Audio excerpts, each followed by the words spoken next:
बिस्मिल्लाहिर्रहमानिर्रहीम शुरू अल्लाह के नाम से जो बड़ा मेहरबान निहायत रहम करने वाला है। अस्सलाम वालेकुम, वेलकम टू माय किचन। आज आपसे शेयर करूंगी फ्रूट कस्टर्ड की बहुत ही अमेजिंग सी रेसिपी जो बिल्कुल शादियों वाला बनकर तैयार होगा। बहुत ही क्रीमी इसका टेक्सचर होगा और आखिर तक ये बिल्कुल भी पानी नहीं छोड़ेगा। बहुत ही क्रीमी रहेगा, बहुत ही मजेदार होगा। आपने मेरी इस रेसिपी को जरूर ट्राई करना है। दिखने में देखिए कितना ये टेम्पटिंग लग रहा है। बहुत ही क्रीमी, बहुत ही मजेदार सा। तो चलिए फिर फटाफट से इसको बनाना शुरू करते हैं। तो फ्रूट कस्टर्ड बनाने के लिए सबसे पहले मैंने यहाँ पर एक पैन में 1 लीटर दूध ले लिया है और इसके अंदर मैं ऐड कर दूंगी तकरीबन 6 खाने के चम्मच भरकर चीनी।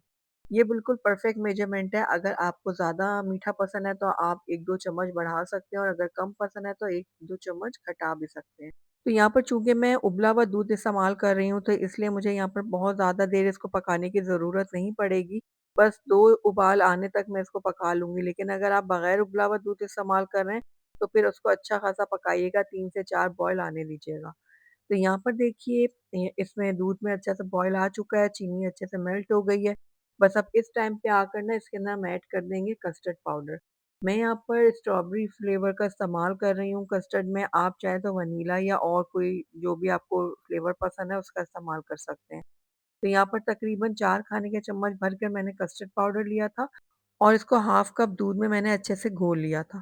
तो बस फ्लेम को आप चाहें तो बंद कर दें एक बार या बिल्कुल लो कर दें और थोड़ा-थोड़ा करके इसमें कस्टर्ड पाउडर ऐड करें और अच्छे से मिक्स करते जाएँ। आपने चम्मच लगातार चलाते रहना है इसके अंदर।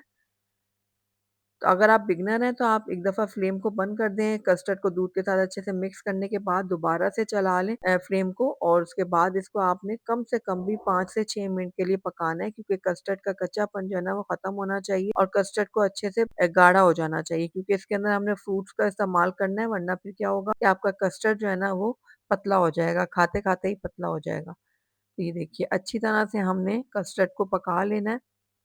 तो तकरीबन 6 से 7 मिनट के लिए मैंने कस्टर्ड को बहुत अच्छी तरह से पका लिया मीडियम आंच पर और ये कस्टर्ड बिल्कुल रेडी हो गया। ये देखिए बहुत ही क्रीमी इसका टेक्सचर आ गया।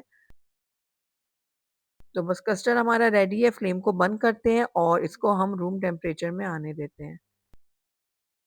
तो यहाँ पर देखिए कस्टर्ड बहुत अच्छी तरह से ठंडा हो गया। रूम टेम्परेचर पे आने के बाद ये मज़ीद गाढ़ा भी हुआ है। तो बस अब इस टाइम पे आकर आपने क्या करना है, हैंड विस्कर या फिर बीटर की मदद से इसको अच्छी तरह से ना फेंट लेना है। ताकि कस्टर्ड में जितनी भी अगर गुठली वगैरह बनी हुई है ना बिल्कुल क्रीमी हो जाए और स्मूथ हो जाए। तो रेसिपी अगर आपको पसंद आ रही है तो इसको लाइक और शेयर ज़रूर कर दीजिएगा। चैनल पे नए हैं तो इसको सब्सक्राइब भी कर दें ताकि मेरी हर नई आने वाली वीडियो की नोटिफिकेशन आप तक पहुँच सके। तो यहाँ पर देखिए तकरीबन हाफ कप से थोड़ी-सी ज़्यादा ये टेट्रा पैक क्रीम है। ये मैं इसके अंदर ऐड कर रही हूँ जिससे हमारा फ्रूट कस्टर्ड में बहुत ही क्रीमी टेक्सचर आएगा, बहुत ही मज़ेदार बनेगा ये। तो बस इसको भी थोड़ा-सा मिक्स कर लेते हैं। और ये देखिए कितना ज़बरदस्त इसका टेक्सचर बना है। ये देखिए कितना क्रीमी लग रहा है ये। तो बस इस टाइम पे आकर आप अपनी मर्ज़ी का कोई भी फ्रूट इसके अंदर ऐड कर सकते हैं। मैं यहाँ पर केले, अंगूर और सेब का इस्तेमाल कर रही हूँ।